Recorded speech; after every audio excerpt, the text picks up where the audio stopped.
गुलशन कुमार की हत्या होने के बाद में मुंबई का क्राइम ब्रांच ने ये पूरा इन्वेस्टिगेशन किया था।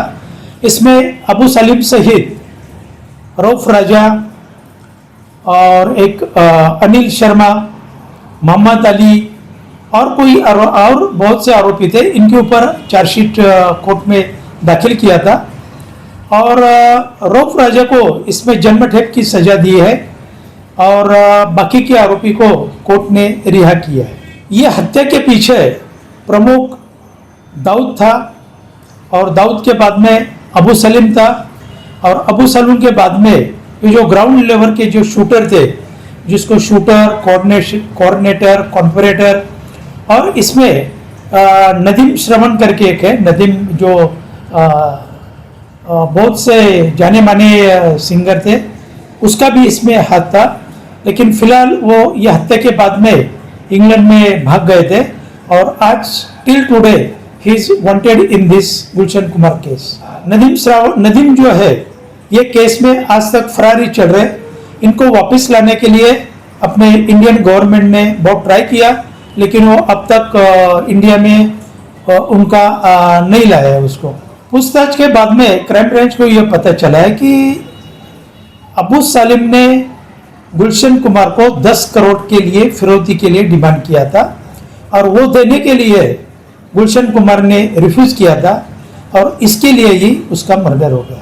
नहीं, उसको कॉल आते थे, ये बात तो क्राइम ब्रांच या किधर इंफॉर्मेशन रिवील हो गया था। गुलशन कुमार की जान बचाई जा सकती थी, लेकिन वो तरीके से इन्होंने इमीडिएटली पुलिस को इंफॉर्मेशन रिवील करना चाहिए था।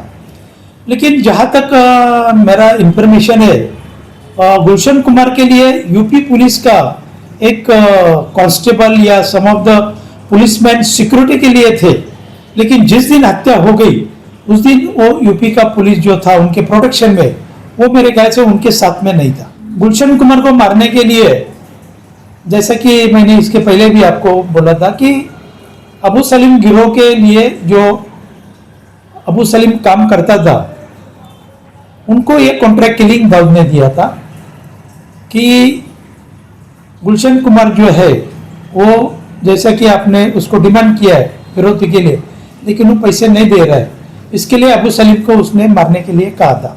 और अबू सलीम ने फिर कुछ फिल्म इंडस्ट्री से मदद वगैरह लेके उसका शूटर को फाइंड आउट करके उसको 12 अगस्त को मार दिया था। लेकिन जब इन्वेस्टिगेशन में ये पता चला कि एक टिप्स के मालिक है, वो भी कंपनी है, तो टिप्स तौरानी करके उसके मालिक, तो तौरानी का भी इनमें कुछ सहभाग था, ऐसा इन्वेस्टिगेशन में डिस्क्लोज हो गया था। इसके लिए तौरानी को भी ये केस में अरेस्ट किया था। अभी तो मेरे ख्याल से खाली नदी भी इसमें फरार चल रहा है, बाकी तो सब अरेस्ट किए थे। उनके खिलाफ ट्रायल कोर्ट में भी सुनवाई हो गई। रऊफ राजा को जन्मठेप की सजा दे दी है। देखिए, गुलशन कुमार एक बहुत ही फेमस, एक बहुत ही सक्सेसफुल बिजनेसमैन थे, जिन्होंने मुंबई की जो फिल्म इंडस्ट्री थी उसकी म्यूजिक को बहुत नई ऊंचाइयां प्रदान की। और अपने सक्सेसफुल करियर में उनको कई बार एक्सटॉर्शन के थ्रेट आए। एक्चुअली उनके मर्डर के पहले भी उनको 2 बार स्पेसिफिक थ्रेट आ चुके थे, लेकिन उन्होंने उसकी तरफ ज्यादा ध्यान नहीं दिया। मुंबई पुलिस की तरफ से उनको एक गनमैन प्रोवाइड किया गया था और जिस दिन ये घटना हुई, जिस दिन उनकी हत्या हुई, उस दिन वो उनका गनमैन किसी कारणवश उनके साथ में नहीं था।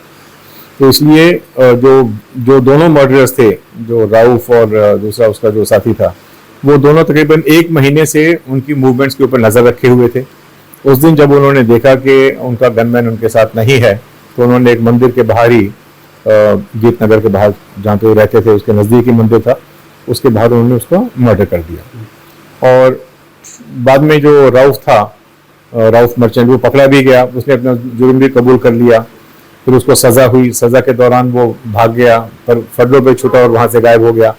फिर उसको 2016 में उसको बांग्लादेश से वापस लाया गया, वो अभी जेल में है। और दूसरा जो एक्यूज है उसके बारे में कोई ज़्यादा जानकारी नहीं है, लेकिन ये बड़ा स्ट्रांगली उस समय पे र्यूमर था कि ये हत्या डी गैंग की तरफ से और नदीम के कहने से, नदीम ने उसको फाइनेंस किया, क्योंकि नदीम जो था वो वो कंपोजर, म्यूजिक कंपोजर था और उसको शायद टी सीरीज ने उतना भाव नहीं दिया, किसी कारणवश उनके व्यवसायिक रिलेशंस में कड़वाहट हुई। और दूसरा ये था कि दाऊद इब्राहिम की तरफ से, डी कंपनी की तरफ से उससे बार बार एक्सटॉर्शन के पैसे मांगे जाते थे। जैसा मैंने कहा, उनको 2 बार एक्सटॉर्शन के कॉल भी आ चुके थे, एक्सटॉर्शन के पैसे नहीं दिए, उसकी वजह से मर्डर हुआ। तो ये दोनों कारण इकट्ठे हो गए, नदीम की कड़वाहट और डी कंपनी की एक्सटॉर्शन की डिमांड। और इवेंचुअली फिर एक आरोपी ने आके जब सामने गुनाह कबूल ही कर लिया, तो बाकी वो कॉन्ट्रैक्ट किलिंग था, ये कभी मुंबई पुलिस साबित नहीं कर पाई। नदीम जो था वो इस मर्डर के बाद इमीडिएटली लंदन भाग गया। लंदन से उसको वापस लाने की काफी कोशिश की गई, लेकिन उस समय के एक वरिष्ठ पुलिस अधिकारी के बयान की वजह से, जिसमें यह कहा गया था कि इस घटना के क्रम के पीछे, इस हत्या के पीछे नदीम का हाथ है, वो तब तक सबूत भी इकट्ठे नहीं हुए थे, पता भी नहीं चला था। लेकिन जैसे र्यूमर चलती है, पता लग जाता है, पुलिस वालों के खबरियों से पता चल जाता है, वो उस तरह की इंफॉर्मेशन थी। इसलिए उसी को बेसिस लेके नदीम ने यूके की कोर्ट में ये बोला कि मुंबई पुलिस पहले से ही मुझे पकड़ के मेरे ऊपर केस चलाने की तैयारी में है, इसलिए मुझे वहां से एक्स्ट्राडाइट ना किया जाए। और आज तक नदीम को भारत सरकार वापस नहीं ला पाई। तो अभी आज भी वहीं होगा या जहां भी कहीं फॉरेन में है। अब इस घटना को तकरीबन 28 साल हो गए हैं, होने जा रहे हैं कल। तो बाकी जब पुलिस के नजरिए से देखें तो आरोपी पकड़ा गया, उसने जुर्म कबूल कर लिया, अपनी सजा भोग रहा है।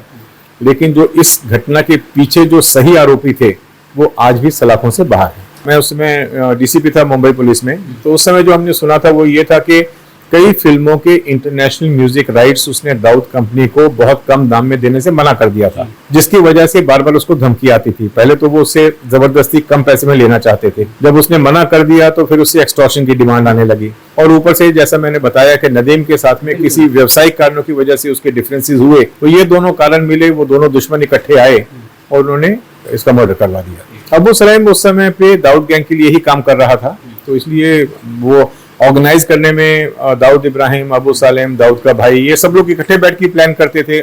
उस चीज को फिर बाद में एग्जीक्यूट किया जाता था। देखिए, मुंबई पुलिस की क्राइम ब्रांच के समय के पास, उस समय क्राइम ब्रांच एक ही होती थी, एटीएस उस समय पे नहीं था। तो उस समय की क्राइम ब्रांच के पास में बहुत सारी जानकारियां आती थी, बहुत सारे क्राइम्स के बारे में इंफॉर्मेशन मिलती थी। इसलिए अगर राकेश ने ये क्लेम किया है कि उसके पास में जानकारी थी, तो मैं इसे गलत नहीं कहूंगा। इसके पहले 2 बार गुलशन कुमार को एक्सटॉर्शन थ्रेट आ चुके थे और उसको सिक्योरिटी के लिए एक कांस्टेबल भी प्रोवाइड किया, गनमैन प्रोवाइड किया गया था, इसलिए उसकी जान को खतरा तो था। लेकिन अगर राकेश मारिया को जानकारी मिली थी कि एक दिन पहले उसका मर्डर होने वाला है, तो फिर उसकी सिक्योरिटी बढ़ा देनी चाहिए थी, ये इंश्योर करना चाहिए था।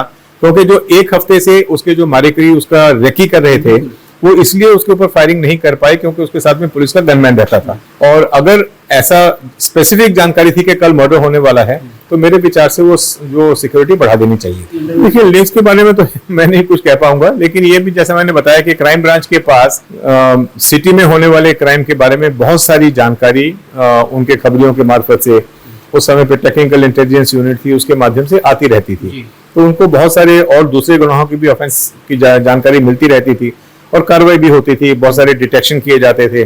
तो ये मुंबई क्राइम ब्रांच की एक सफलता का प्रतीक मानूंगा।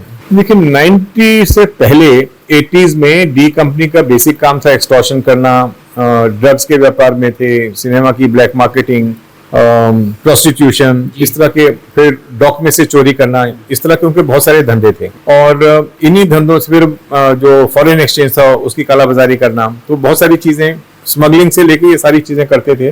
फिर 93 में ये बॉम्ब ब्लास्ट के केस में अटक गए और फिर वहां से उसके बाद तो सारी हिस्ट्री है, सारी चीजें इनकी खुल गई, क्या क्या काम धंधे थे इनके, पाकिस्तान में जाके बैठ गए। और बाद में उसके बाद में ये आदमी इंटरनेशनल लेवल का स्मगलर, इंटरनेशनल लेवल का क्रिमिनल माफिया डॉन बन गया। दाऊद कंपनी की एक बहुत बड़ी स्ट्रेंथ ये थी कि इनके जो सिपह सालार थे, जो इनके जो काम करने वाले जो गुंडे थे, उनको जेल में बड़ा स्पेशल ट्रीटमेंट मिलता था, खाना स्पेशल मिलता था, वकील रखा जाता था, उनके घर पे पैसे पहुंचाए जाते थे। तो ये सारा उनका सेटअप एक बहुत ऑर्गेनाइज तरीके से उनका सेटअप बना हुआ था, जो कि ये एमसीओ से आने के बाद में टूट गया। तो पहले जो 2-3 महीने में बेल मिल जाती थी, वो बेल मिलनी बंद हो गई। उनका जो सारा ऑपरेशन था उससे तहस नहस हुआ। और फिर जब इन्होंने ये 1993 का किस्सा हुआ, जब से इनको एंटी नेशनल देखा जाने लगा। एक तो होता है ना आदमी गुंडा माफिया एक पर्टिकुलर शहर में, एक होता है एंटी नेशनल, देश विरोधी कार्रवाई करने वाला। उसके बाद से धीरे धीरे इसका नेटवर्क खत्म होने लगा। लेकिन फिर भी नेटवर्क इतना स्ट्रांग था कि आपको याद होगा जब टाइगर मेमन का जनाजा निकला था तो उसमें हजारों लोग मौजूद थे, वो सारा दाऊद का नेटवर्क था। लेकिन आज की तारीख में कायदे कुछ इतने ज़्यादा स्ट्रांग हो गए हैं, उनका इम्प्लीमेंटेशन अच्छा हो गया है, प्रोसिक्यूशन अच्छा हो गया है, पुलिस के पास में बहुत नए नए आधुनिक यंत्र उपकरण आ गए हैं, जिसकी वजह से काफ़ी हद तक इन लोगों का जो एक कंट्रोल था क्राइम वर्ल्ड के ऊपर वो खत्म हो गया है। अब है थोड़ा बहुत, मतलब मैं ये नहीं कहूँगा कि पूरी तरह से खत्म हो गया, लेकिन जो छोटे मोटे काम होते रहते हैं उसमें लोग पकड़े भी जाते हैं। तो पहले के हिसाब से उस समय का जो क्राइम का जो सिनेरियो था और आज का क्राइम सिनेरियो, इनमें जमीन आसमान का फर्क है। देखिए, अगर मैंने उनकी किताब पढ़ी नहीं है इसलिए मुझे उसके बारे में जानकारी नहीं है, लेकिन अगर उन्होंने ऐसा दावा किया है तो मुझे लगता है कि उनको उसकी सिक्योरिटी बढ़ा देनी चाहिए थी, बढ़वा देनी चाहिए थी। हमारे यहाँ पे एक प्रोटेक्शन ब्रांच है, तो प्रोटेक्शन ब्रांच को बोल के कि हमारे पास में बहुत सारे ऐसे लोगों को, व्यापारियों को, पॉलिटिकल पर्सनल को हमने सिक्योरिटी दी है जिनके बारे में हमारे को हमारी दूसरे तरीकों से पता चलता था कि इस व्यक्ति की जान को खतरा है। तो अगर इस तरह की कोई जानकारी उनके पास में आई थी तो उनको गुलशन कुमार की सिक्योरिटी बढ़वा देनी चाहिए थी। नहीं, देखिए, मैं कह नहीं सकता, मैंने पहले कहा है कि क्राइम ब्रांच के पास में बहुत सी जानकारी आती है, तो हो सकता है उनको जानकारी मिल भी गई हो उनके किसी न किसी मुखबिर से, लेकिन जैसा मैंने कहा, अगर ऐसी बात है तो उनको फिर उसकी सिक्योरिटी में बढ़ोतरी करनी चाहिए थी।